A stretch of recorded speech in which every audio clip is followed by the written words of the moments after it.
Hey guys, so before the video starts, a little disclaimer. I've recorded this video months ago with no professional equipment, hence the quality is not as good as I would like it to be. I decided to post it anyways because shooting with Seb has been a great experience. I'm very thankful for the time he took to do this with me. I also thank Patricia and Elisa, who were the two girls that helped me with the shooting of the video, as well as Lisa. And yeah, so expect better videos with better quality from now on. That's the noise of Monaco, cars coming in and out. So yeah, so from now on expect better videos. I really hope you're gonna stick with me on this channel. It's gonna be a journey to discover Monaco and the beauties of here. Great content in this video as well, so I hope you like it, and I'll see you more on this channel. Bye. Hi guys, so today we're with Seb Delanney. He's a car vlogger in Monaco, and today we're gonna be talking about his Ferrari. So hi Seb, it's so nice to be here with you. Yeah, good to see you. No, we're here. This is my car, which I've had for a year. And I'm excited actually to show it to you guys. I've always lived in this area and been around Monaco, so being able to be here and show it to you guys is pretty cool. Awesome. But you know quite a bit about this car, just from us speaking briefly. I know that you already know quite a bit, but this one is actually kind of special because it's a rare spec. And so I was always, a big fan. The 430 Scuderia, I had a photo on my wall when I was at school. So I always loved this car. And then when I saw this one in this spec, I just completely fell in love. So I bought it almost exactly a year ago, on my birthday. Wow. It was, yeah. So that was your own birthday gift, I guess. Yeah, exactly. Because everyone else gave me shitty ones that year, so I had to go get myself. Nice. So I guess that's kind of a bit of the story of why you chose this car. Is there like any reason in particular you wanted the Scuderia, or maybe you were attracted to the Ferrari brand rather than others? Yeah, no, I mean, I really like Porsche, I like Ferrari. But there's something about Ferrari which is different. Like when you have as an Italian, I totally agree. You see the key, and you can't believe it. I never thought I would ever be able to have a supercar, let alone a Ferrari. So when it kind of all came about, it still feels so surreal. So when I see the car now, I'm kind of like waiting for someone to come and take the key one day and say like, oh no, this is all a dream. Didn't actually happen. But no, and then once I decided I wanted, to go down the supercar road, because I had a few like sports cars which are kind of borderline sports cars, supercars. I decided I want to get supercar. I thought Ferrari, it is Ferrari after all. And then the 430, this one, for me is one of the last. This and the 458 Speciale are like the last kind of hardcore Ferraris, yeah. But first of all, it's because of the engine. This is one of the last naturally aspirated V8s. Exactly. Yeah. And also this has a very particular gearbox because it's the last F1 style gearbox from Ferrari. Yeah. And then they started doing the dual clutch, so of course faster gear shift. Even though with this one, Ferrari already started saying that it was faster than a blink. Yeah. So that was Ferrari's 60 claim. 60 milliseconds, exactly. Yeah, on these. But you feel it. It's like someone hits you like with a little golf thing every time you change gear. But it's really nice. I mean, I love the 458 Speciale, and one day I'd love one, but these are a lot less expensive. So when I bought I can't get a Speciale yet. So in the meantime. But now the more I drive this, I've driven Speciale since. There's something special about this as well. I think this feels much more raw. Yeah, it's even more raw. I don't know what it is. The one other Ferrari that I drove, I was like, okay, this is even one step up above this, is the 599 GTO. Okay, yeah. That for me is that's the king, the that's ultimate. Also a beautiful car. Beautiful car. It's such a beautiful line. Absolutely. Yeah. I'm in love with the car too. But these are also the kind of cars that you can modify kind of aesthetically. I agree. But then the rest you kind of leave. Like I changed a few things, but you don't put a body kit on this. You don't put a wing. You want to maybe talk us through maybe the modifications you did on this one? So first modification is these rims. They're the original rims, which are specific to the Scuderia only. And they were actually in, I think, like this dark grey, and these were painted in black by the previous owner. So not by me, by the previous owner. These, I mean, it's not a modification, but I just repainted them because on Ferraris sometimes the paint on the brake calipers with the ceramics kind of fades. So we just repainted those. Thankfully, there's only like 7% wear on the ceramic brakes, because or else it gets, that's crazy what they charge you for these. I put the tinted lights, which is one for the aesthetic of it, but also there's a practical reason, because on these, so they're actually carbon lights, you can't see it too much, but the glass starts crackling with the humidity after a while on these.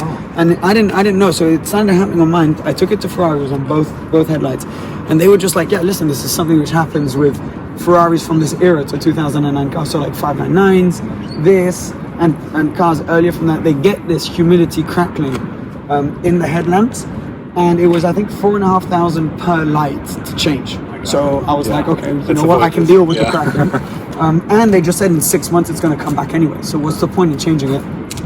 I didn't want to pay that. I didn't want to change it for it to come back. So I tinted them. Now you can't see the crackling at all, and I think it looks cool. So it's kind of aesthetic and practical because now you can't see that. Which, to be honest, no one noticed it. But you know when it's your car and you're washing it and you're like so close to the car, you notice it, and then it kind of bugs you. The bumper, yeah. So the bumper changed compared to the original 430, which you were saying earlier is one of the easiest ways to see it. Yeah, so exactly. When it's coming towards you, I mean, the biggest giveaway are these stripes. The stripes, which are not on every F430 though. Not everyone. Exactly. And also they're not painted on everyone. Yeah. So that was one of the like options I really wanted. So often they're stickers from Ferrari, so the original Ferrari stickers. This one's painted, which is so the lines are stickers, but the actual silver paint is painted. On the car, yeah. And then the lines I added, they're aftermarket. And the reason I added those, actually I'll explain that when we get to the back. Because there's a reason behind these. Because from the front, I think they look cool, but I think they work better from the back. I think they look really nice here, but from the back they're even nicer. Yeah, let's walk around it then. Let's I'll show you from the side maybe. You got these carbon fiber side mirrors. Yeah. Yeah, it's again one of the ways to give out that it's a 430 Scuderia and not a regular F430. If you see one at Cars and Coffee, you can realize it's not a wannabe for a Scuderia, but it's like an actual one. Yeah, and they came back in the day, like GTOs, this came with a lot of standard carbon. Yeah. Whereas now everything is option. And the car comes pretty basic now these days, but these they actually had quite a lot of carbon. Not all of them have these. Oh, that's an option actually. I think so, because I've seen some. I don't think they all have that, because I've seen some without them. So yeah, that's nice to have. Tinted windows that we added. Much the look. The grey dark color. You can get, I think, a carbon. Carbon cover. Yeah. This one doesn't have it. This is cool. This is not glass. This is plastic, basically. And so yeah, just to make it lighter. But it's cool when the car started, it like shakes like crazy. Again, I can see tinted also. Ferrari build quality right there. But yeah, back headlights tinted, which was actually really hard because you need to take the whole light out, which is really tricky because you need to do the whole bumper and all that stuff. Again, you can see another feature of the 430, of course, which is this carbon back. Yeah. Oh shit! Sorry, I've got a puddle here. Yeah, the carbon back is another. Yeah, that's like one of my favorite things. The rear like that, because you can see through to the exhaust. Absolutely. You can see part of the exhaust system again, and this is also a very nice exhaust because Seb actually has a Capristo exhaust on this Ferrari, which makes an amazing noise. We're gonna hear it later.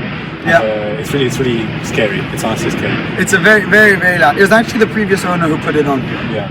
Oh, actually, no, so there's two previous owners, and it was the first owner who put it on. So it's like really kind of well used already. Because you know they get louder and louder the more you drive them. So it's even louder than when you first put it on. So we also did the tints on the reflectors here and here.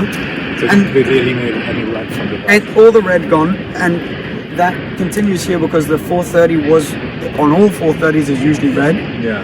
And so we actually, that one we couldn't do a sticker on it. We couldn't wrap it because it was too complex. So they had to hand paint that in yellow. Which can you imagine like the amount of detail and craftsmanship needed to. Yeah, I think that took an entire day. Yeah, because it looks super well done. Honestly, it looks like it came out the factory like that. Yeah, it was really cool. It's the guys in Italy who did it. They're really good. And then we did these little yellow lines on the diffuser. So those are actually the reason I did the top ones, because when you were behind like this, until we did these yellow accents, you didn't have any other yellow other than the diffuser. So it looked weird when you were following the car because everything was black and gray and then boom, yellow. So then we thought, and a friend of mine actually told me, he was like, why don't you do the extremities of the stripes, which are actually usually black in yellow, so then it kind of all makes sense and ties together. So that's what we did. It is very cool, very cool. And actually, you know what I'll do quickly while we're here? I'll open the engine bay for you. Of course. So you can see inside. just lift it up, it's pretty light. And then you see, yeah, there's everything. I think it's worth mentioning that this is technically a race exhaust. I mean, if you look on the car, you can also see that it's written for race use only, I think, for competition use only. Yeah, it's written so it's really crazy to think that this car has like that kind of exhaust. Oh, it is, isn't it?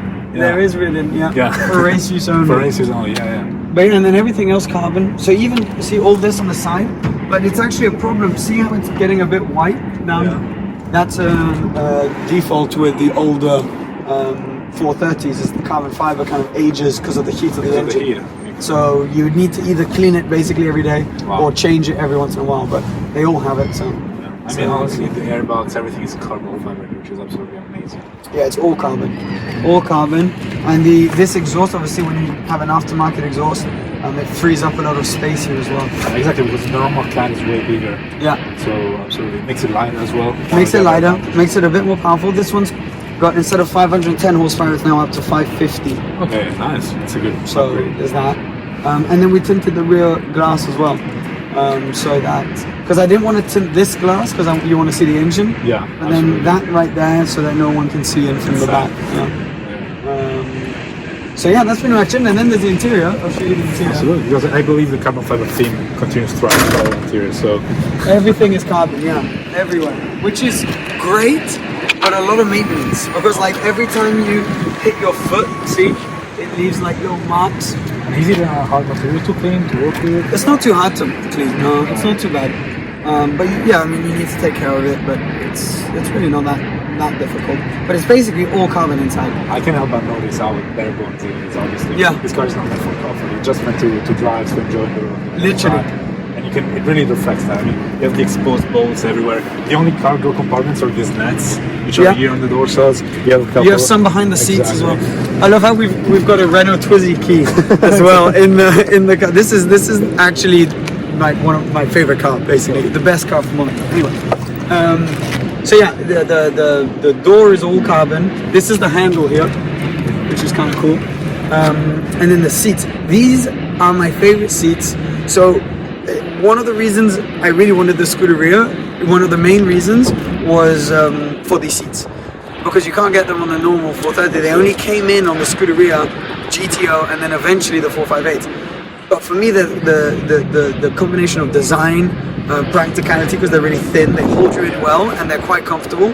They're beautiful. And I've been talking about the seats is very interesting because what Ferrari did here is, of course, as it happens in a car world, when you're getting a track version of the car, you pay more to have less. Yeah. And so it's interesting because I was talking about the seats and the comfort. Ferrari decided to give the owner of the car manual seats and no radio. Everything is manual. Yeah. But at the same time, they were like, oh, actually, we want to give them electric mirrors and AC. So there's a kind of contrast in Ferrari reasoning, but that's how Ferrari works. It doesn't always make sense. It doesn't. That's the beauty. It's the beauty. If you don't have to ask yourself why they did it, then you just have to appreciate it. If you don't appreciate it, it's not Ferrari is not for you. Literally, it works. But I mean, in this one, they literally just wherever they could, they just stacked Alcantara and carbon fiber. So you got carbon on the door sills. The whole look at this, the back of the seat. The whole actually, I've got the race harnesses up, so you can't really see it. But the whole back of the seat is completely carbon. Absolutely. There's not a strap of leather in this car, which is absolutely incredible because all around, as you said, it will be leathering on Ferrari. Even the headlining will be all leather. Yeah. But here it's Alcantara. This is Alcantara, and this I don't know how they have a name for it, but this weird kind of material, which kind of mesh. But it works actually. And this one, so it's got the grey interior. It's not a black interior, so it kind of complements the outside. And then yellow stitching, and also the yellow cavallino they call it, which is an option as well. Yeah, and I really appreciate the theme around this car, which is this dark kind of color combination with the yellow accents. Which I mean, honestly, I think it works very well. I think because yellow originally, I guess, is the Ferrari's racing color. Right? Absolutely. So that's cool. Yeah. So I guess that came back. No, I fell in love when I saw this car for the first time. I fell in love with the spec. And then we kind of amplified that with the accents, but originally the guy who spec'd it from new, what a G, because he did a good job. And again, it's also beautiful to see the yellow rev counter. In the middle of all this black, you have that yellow rev counter matching the yellow logo. Also extended paddles, that's aftermarket. Oh, okay. So usually they're smaller. They're like about half the size of these paddles. But here, yeah, they were completely extended.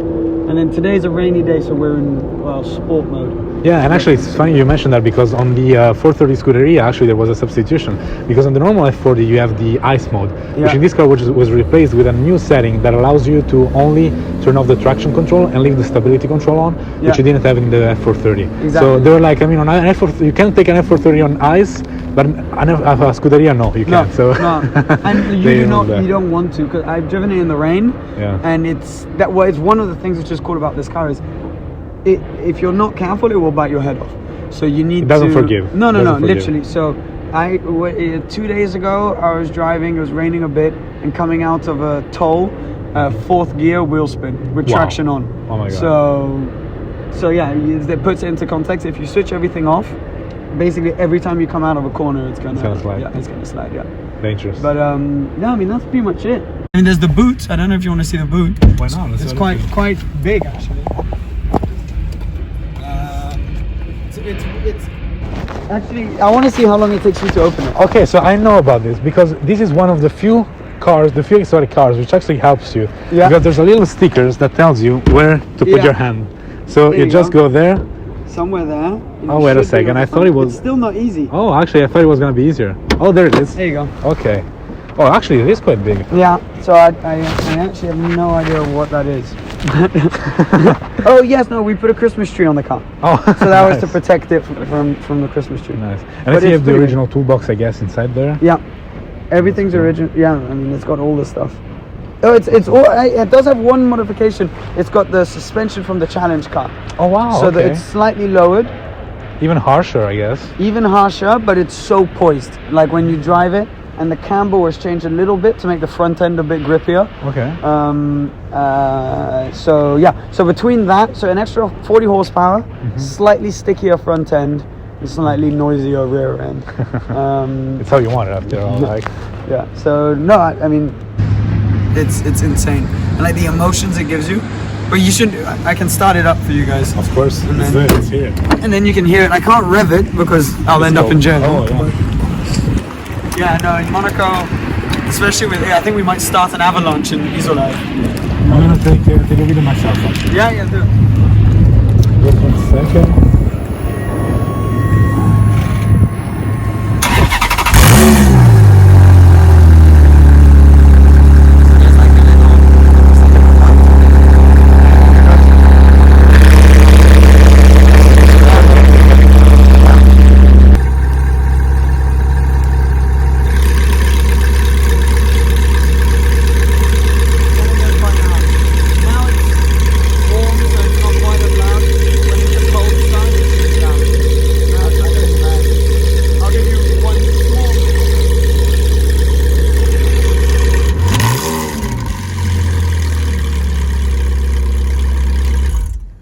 This saves your life.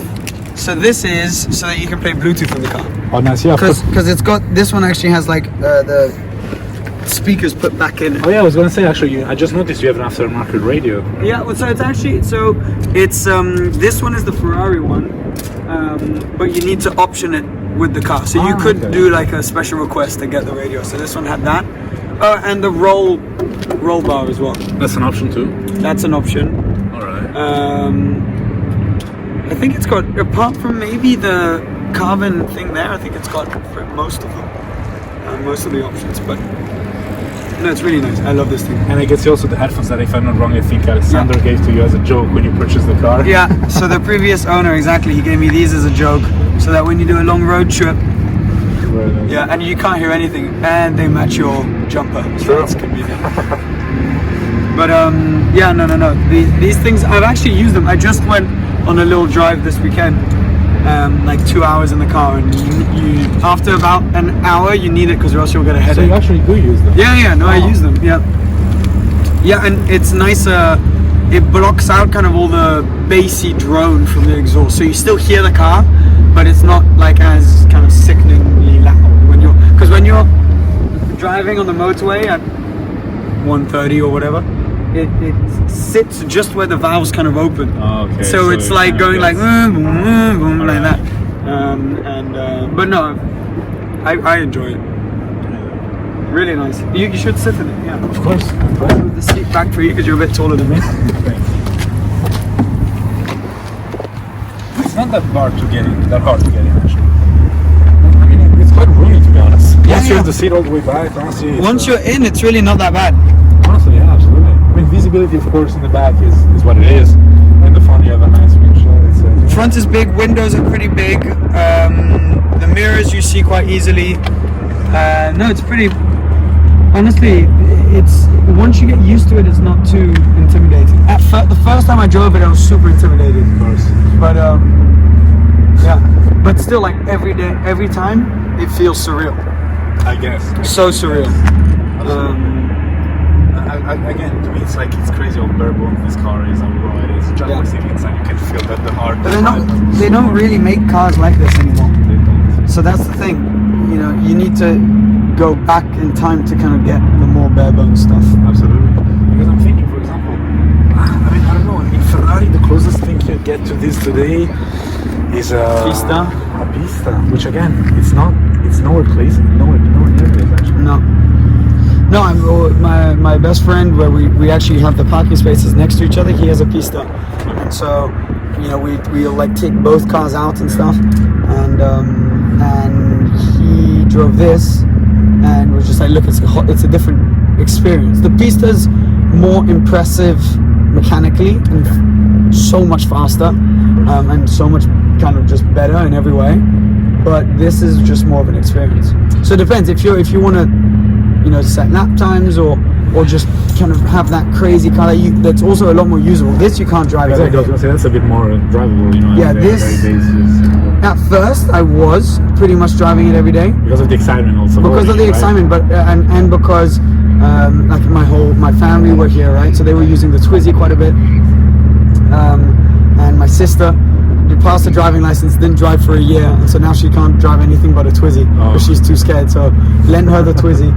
And so then I was with this, and it was intense driving it every day because you know you get on like the little streets where then the visibility is tricky. The front is so low, no lift system. That sometimes I've been blocked in the middle of a road without being able to go by because the bumps are too big. I would say so that you have a carbon splitter in the front. Carbon splitter, yeah. So I mean, which I already had to kind of replace so this plastic part underneath the splitter, that's extra added afterwards to protect the front. So usually you don't have anything. But one, it makes the car look lower, and two, it protects this because if you break this, you need to replace the whole front, and you don't want to do it because it's carbon. Absolutely. And so that's a real pain. But yeah, this is it. This is my baby. Absolutely, absolutely. What an amazing car. What's the one thing you like the most? If somebody came to you today and made you an offer, like what would be the thing that I would struggle to separate myself from? Exactly. I think I just think I would struggle to find something that gives you as much of an experience. I think it's that rawness. That's my favorite thing, the rawness of it. Because you know, there's plenty of other supercars, but I don't think there's that many which kind of excite you this much. And for sure, the fact that it was like my first real supercar, you know.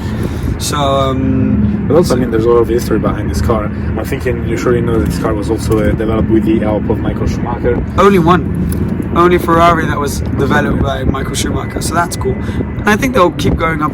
I mean, another reason I bought it, to be perfectly honest, is because an investment, right? Nah, not an investment, but just try not to lose money. Okay. You know, so like often when you buy these kind of cars, you risk a lot of depreciation. Whereas with this one, you know, I drive it. I don't look at how many miles I put on it. I just, if I want to use it, I use it. Because a lot of the Scuderias are just left in collections, and it's pretty sad. But this one, I drive it all the time, and you know, even if I don't make any money on it, as long as I don't lose a crazy amount, it's fine. So yeah, no, awesome. Absolutely. Well, Seb, thanks a lot for the story you gave us of the car. No problem. It was so pleasurable to talk to you and, you know, walk around the car with you. So, yeah, hopefully you will be attending our events soon. Yeah. As soon as, you know, this COVID thing will stop, we'll be able to, you know, organize more events and, you know, meetups, rallies. Yeah. So we hope to see you there. So, again, thanks a lot. Thank you. And I hope to see you soon. See you soon. Thank you, guys. Bye. Take care. Bye-bye.